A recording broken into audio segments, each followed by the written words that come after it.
पहला प्यार। ऐना नेहा को टोकना चाह रही थी कि वे अनजाने में अंकल को पापा बोल बैठी है, पर नेहा तो अपने ही धुन में बोले जा रही थी। मैंने मम्मी से कहा भी कि सेलिब्रेशन होटल में कर लेते हैं, पर वे मानी नहीं। कहने लगी घर के खाने की बात ही और है अंजलि, और तुम्हारे पापा भी घर का खाना खाना ही पसंद करेंगे। ऐना आंखें फाड़ फाड़ कर नेहा को देख रही थी। नहीं, यह अनजाने में अंकल को पापा नहीं बुला रही तो क्या? नेहा ने निमंत्रण पाकर ऐना समझ नहीं पा रही थी कि वे खुश हो या परेशान। नेहा ने उसे एक सरप्राइज पार्टी के लिए आमंत्रित किया था और ऐना ऐसी पार्टियों की दीवानी थी, लेकिन उसे 100% विश्वास था कि नेहा ने इस पार्टी में अंजलि को भी अवश्य ही आमंत्रित किया है और इसी से वे बचना चाह रही थी। एक समय था जब अंजलि उसकी नेहा से भी प्रिय दोस्त थी। कॉलेज में तिड़की के नाम से मशहूर तीनों मिलकर खूब मस्ती करती थीं। फिर कुछ ऐसा हुआ कि ऐना ने अंजलि से हमेशा के लिए किनारा कर लिया। ऐना, तुम अभी तक पार्टी के लिए तैयार नहीं हुई, मम्मी ने आकर चेताया तो ऐना की विचार श्रृंखला टूटी। यदि वे नहीं जाएगी तो मम्मी फिर 10 सवाल करेंगी। ऐना नहीं चाहती थी कि सवाल जवाबों की इस श्रृंखला में उसके मुंह से अनजाने में गड़े मुर्दे उखड़ जाएं और अंजलि से विवेदेश के घाव फिर से हरे हो जाएं। इसीलिए वे तुरंत तैयार होने चली गई, जैसे कि ऐना को उम्मीद थी। अंजलि पार्टी में पहले से ही मौजूद थी। ऐना ने जबरदस्ती चेहरे पर फीकी सी मुस्कान बिखेरी, लेकिन उसके आश्चर्य की सीमा नहीं रही जब अंजलि ने आगे बढ़कर बेहद गर्मजोरी से उसे बाहों में भर लिया। तुम सोच भी नहीं सकती ऐना, आज मैं कितनी खुश हूँ। ऐना अनुमान ही लगाती रह गई कि अंजलि उससे मिलकर खुश है या और किसी वजह से। नेहा शायद रसोई में माँ का हाथ बटा रही थी। सोफे पर अंजलि के पापा को बैठा देख ऐना चौंक उठी। रंगीन कुर्ते पैजामे में सजे धजे वे पहले से भी यंग नज़र आ रहे थे। उनका ध्यान टीवी में था, इसीलिए उन्हें ऐना के आने का पता ही नहीं चला। अंजलि ने उनके हाथ से रिमोट खींच लिया। क्या पापा, आज के दिन भी टीवी देखो, कौन आया है? अरे ऐना बेटी, आओ आओ इधर मेरे पास बैठो। तुमने तो एकदम घर आना ही छोड़ दिया। मैंने अंजलि से पूछा भी तो कहने लगी नई नई नौकरी में कहाँ वक्त मिल पाता है पापा। और बताओ, स्कूटी बराबर चला रही है ना? कोई परेशानी तो नहीं है? नहीं अंकल, कोई परेशानी नहीं, सब ठीक है। ऐना अचकचा उठी थी। अंजलि उसकी मन स्थिति समझ रही थी। मैं नेहा को बाहर भेजती हूँ, तू तब तक पापा से बातें कर, वे तुझे बहुत याद करते हैं। अंजलि रसोई में चली गई। ऐना फिर यादों के सागर में गोते लगाने लगी। कितना लाड़ दुलार करते हैं अंजलि के पापा उसे। ऐना के मस्तिष्क में अपने पापा की तो स्मृतियाँ मात्र भी शेष न थीं। बहुत छोटापन में ही उसके सर से पिता का साया उठ गया था। अंजलि के साथ ही उसने उसके पापा से पहले साइकिल फिर स्कूटी चलाना सीखा। कॉलेज में एक लड़का ऐना के पीछे ही पड़ गया था। उसे बहुत परेशान करता था। ना जाने कब अंजलि ने अपने पापा को इसकी जानकारी दी और उन्होंने उसे धमकाकर उसके रास्ते से हटा दिया। ऐना को तो बहुत बाद में पता चला, जब उन्हें अंकल को शुक्रिया अदा करना चाहा तो उन्होंने बेहद प्यार से उसके सर पर हाथ फेराकर कहा था, मैंने तुम्हें हमेशा अंजलि की तरह अपनी बेटी ही माना है। कभी भी कोई भी परेशानी हो निसंकोच मुझे बताना। शायद इसीलिए अंकल आज भी उससे कोई परेशानी तो नहीं ऐसा पूछ रहे थे। अंजलि भी तो उसकी मम्मी से कितना घुल मिल गई थी। जितनी बार आती मम्मी के हाथ की डिशेस चटखारे लेकर खाती। तू कितनी लकी है ऐना, रोज़ नए नए व्यंजन उड़ाने को मिलते हैं। तेरे घर कितना साफ सुथरा और व्यवस्थित रहता है ऐना। मन ही मन आह भरकर रह जाती। वे कैसे कह कि उसे तो अंजलि लकी लगती है, जिसके पास सब समस्याओं का तोड़ उसके पापा मौजूद हैं। हर इंसान को अपना अभाव सबसे ज़्यादा खलता है। जहाँ ऐना की सोच ऐसी मनोवैज्ञानिक विश्लेषण तक ही सीमित रह जाती, वहीं अंजलि की आंखों में एक सपना पलने लगा था। शायद वही सपना दोनों के बीच दूरी का कारण बन बैठा। हाय ऐना, कैसी है तू? बहुत दिनों बाद मिलना हुआ है। नौकरियों के चक्कर में ऐसा फंस गई हैं हम। कॉलेज की लाइफ कितनी मस्त थी। मैं तो वो समय बहुत मिस करती हूँ। आप बोर तो नहीं हो रहे पापा? रसोई में बहुत थोड़ा सा काम बचा है। मम्मी और अंजलि अभी आते हैं। ऐना नेहा को टोकना चाह रही थी कि वे अनजाने में अंकल को पापा बोल बैठी है, पर नेहा तो अपने ही धुन में बोले जा रही थी। मैंने मम्मी से कहा भी कि सेलिब्रेशन होटल में कर लेते हैं, पर वे मानी नहीं। कहने लगी कि खाने की बात ही और है अंजलि, और तुम्हारे पापा भी घर का खाना खाना ही पसंद करेंगे। ऐना आंखें फाड़ फाड़ कर नेहा को देख रही थी। नहीं, यह अनजाने में अंकल को पापा नहीं बुला रही तो क्या? तभी रसोई से अंजलि एक हाथ में बड़ा सा केक और दूसरे हाथ से नेहा की मम्मी का हाथ पकड़े प्रकट हुई।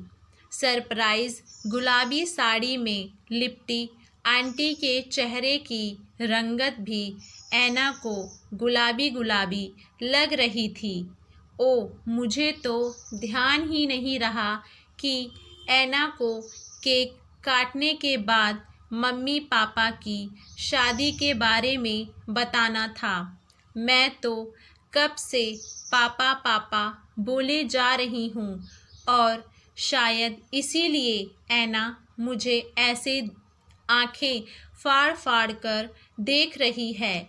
ऐना, पापा मम्मी की कल ही कोर्ट मैरिज हुई है। केक कटा, पापा मम्मी ने एक दूसरे को खिलाया। ऐना बुत बनी ताकती रही। अंजलि का मोबाइल बजा तो उसे होश आया। अंजलि की दीदी का यूके से फ़ोन था। बेहद उत्साहित अंजलि उन्हें खुशी खुशी शादी का विवरण दे रही थी। हाँ दीदी, हम कल ही उन्हें फ्लाइट से रवाना कर रहे हैं। अब वहाँ हनीमून आप संभाल लेना।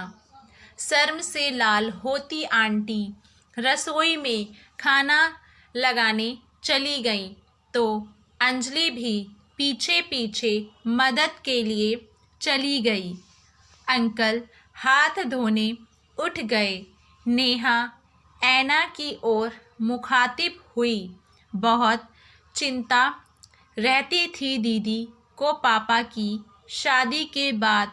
उनका इंडिया आना बहुत कम ही हो पाता है। अंजलि की शादी के बाद पापा का क्या होगा? वे तो अपनी तरफ से बिल्कुल लापरवाह हो जाएंगे। किसी बेटी के संग रहना भी उन्हें मंजूर नहीं। सच कहूँ ऐना, तो ऐसे ही चिंता मुझे भी मम्मी को लेकर थी। मेरे जाने के बाद उनका क्या होगा?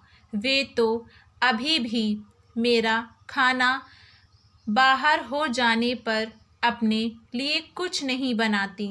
कभी दूध तो कभी बस एक फल खाकर पूरा दिन गुजार देती हैं। इस उपरहापोर की स्थिति में जब अंजलि ने मेरे सम्मुख ये प्रस्ताव रखा तो मैं इनकार नहीं कर पाई। हालांकि हम दोनों को ही अपने मम्मी पापा को मनाने में एड़ी चोटी का जोर लगाना पड़ा। कितने ही प्रॉमिसेज करने पड़े, शर्त माननी पड़ी, पर आखिरकार सब ठीक हो गया। अंत भला तो सब भला। सच कह रही हूँ ऐना, जिंदगी में इतना सुकून इससे पहले कभी महसूस नहीं किया। हमारे अभिभावक लाख हम बच्चों पर अपनी जिंदगी न्यौछावर करें, पर आखिरकार हर इंसान की अपनी भी तो एक व्यक्तित्व जिंदगी होती है जिस पर सिर्फ और सिर्फ उनका अधिकार होना चाहिए कि वे उसे अपनी खुशी के लिए जिएं। अभी उन दोनों की ऐसी उम्र ही क्या है। और सच तो ये है कि जीवन के ढलान भरे इस मोड़ पर ही जीवन साथी की कमी शिद्दत से महसूस होती है। पापा मम्मी के चेहरे का नूर ही उनके अंदर की खुशी बयां कर रहा है। ओ मैं देखती हूँ खाना लगाने में कितनी देर है। ऐना भी गंभीर चिंतन में ढककर नेहा भी अंदर चली गई। यही प्रस्ताव तो अंजलि ने उसके सम्मुख रखा था, तब कैसी बिफर उठी थी वे। तुम्हारी हिम्मत भी कैसी हुई ये सब सोचने और मुझसे कहने की? मैंने सोचा भी नहीं था कि हमारी दोस्ती का तुम ऐसा नाजायज़ फ़ायदा उठाने का प्रयास करोगी। एक झटके में सालों की दोस्ती का बंधन तोड़कर वे लौट आई थी। क्या सच में उसे अपनी मम्मी की खुशियों की कोई परवाह नहीं है? उसने तो शायद कभी मम्मी से पूछा भी नहीं कि वे क्या करना चाहती हैं और उनकी खुशियाँ किस में हैं। वे इतनी खुदगर्ज कैसे हो गई? खाना खाती रहीं, वार्तालाप में शारीरिक होती रहीं, चारों में चमकते रहे चेहरे संपूर्ण परिवार की खूबसूरत तस्वीर पेश कर रहे थे। उनकी खुशी उसे संतोष प्रदान कर रही थी, लेकिन एक अपराध बोध का एहसास अंदर ही अंदर कचोट रहा था। घर आने के बाद भी वे खोई खोई सी बैठी रही तो मम्मी ने टोक ही दिया, किस बात की सरप्राइज पार्टी थी, बताया नहीं तूने? अंजलि के पापा और नेहा की मम्मी की शादी की पार्टी थी, कहकर ऐना मम्मी की आंखों में झांकने लगी। बहुत अच्छी बात है, ये तो 2 घर आबाद हो गए।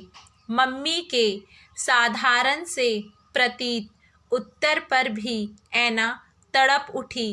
अंजलि ने यह प्रस्ताव पहले मेरे सम्मुख रखा था मम्मी, पर मैंने ठुकरा दिया। मैं आपकी गुनहगार हूँ, लेकिन बेटी मेरी फिर से गृहस्थी बसाने में कोई रुचि नहीं है। मैं तो हाँ बोलिए ना मम्मी। अपराध बोध का बोझ उतरा तो ऐना थोड़ा सहज हुई। वो विश्वास अंकल है ना? हाँ, वे उनके संग। ऐना के चेहरे पर फिर से परेशानी के बादल घिर आए थे। विश्वास अंकल नाना के दोस्त के लड़के थे और अक्सर उनके घर आते रहते थे। तो फिर गलत समझ रही है। उन्हें तो मैंने बचपन से भाई माना है। दरअसल वे चाहते हैं मैं फिर से अपने पहले प्यार से जुड़ जाऊं। पहला प्यार तो क्या, आपकी ज़िंदगी में पापा के अलावा भी? उफ, तू तो क्या क्या कयास लगा लेती है। मेरा पहला प्यार है थिएटर। विश्वास चाहते हैं जैसे मैं शादी के पहले रंगमंच पर अभिनय करती थी वैसे फिर से करने लग जाऊं।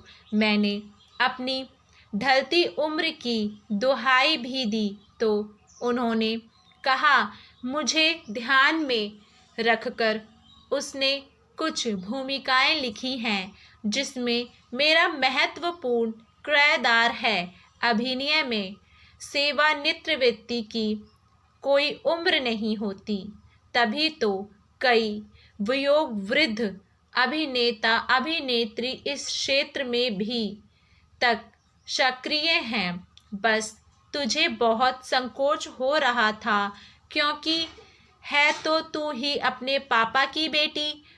उन्हें मेरा थिएटर करना पसंद नहीं था। बेटी, अगर मैं फिर से थिएटर करने लगूं तो तुझे बुरा तो नहीं लगेगा ना? तेरी प्रतिष्ठा पर कोई आँच नहीं? नहीं मम्मी, मुझे बिल्कुल बुरा नहीं लगेगा, बल्कि बहुत खुशी होगी आपको। मेरी प्रतिष्ठा पर कोई आँच नहीं? नहीं मम्मी, मुझे बिल्कुल बुरा नहीं लगेगा, बल्कि बहुत खुशी होगी आपको। मेरी प्रतिष्ठा, मेरी खुशी का इतना ख्याल है और मैं अपने ही दुनिया में खोई रही। ऐना मम्मी से लिपटकर फूट फूट कर रो पड़ी तो मम्मी के नैना भी सहज हो उठे। आशा करती हूँ आप सभी लोगों को हमारी ये कहानी पसंद आई होगी। आप लोगों की इस कहानी को लेकर क्या राय है, हमें नीचे कमेंट बॉक्स में अपनी राय ज़रूर बताइए और हमारे चैनल वाणी वॉइस को लाइक शेयर सब्सक्राइब करना ना भूलें।